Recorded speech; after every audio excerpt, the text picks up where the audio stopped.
İradə xanım, məişət həyatında və yaxud da iş həyatında insanlara sən yoxsa siz deyə müraciət etməliyik. Hətta xalq içində belə bir deyim var ki, Allaha sən deyiriksə, insana niyə biz siz deməliyik?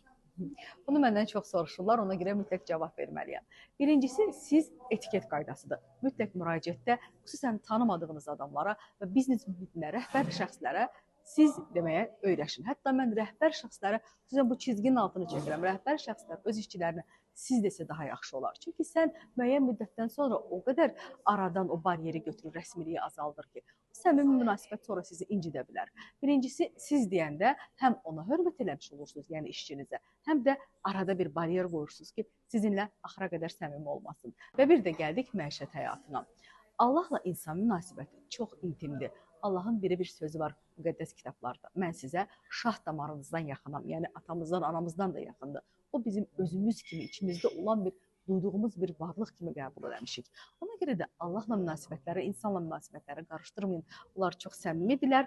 Etiket qaydalarını gözləmək lazımdır. Hətta bir dəfə mənə bir saç ustam demişdi ki, bir xanıma mən satıcıya dedim ki, falan şeyi ver də mənə. Dedi mənə sən deməyin, siz deyin. Mən nə etməliyəm ona? Sən yoxsa siz deyin.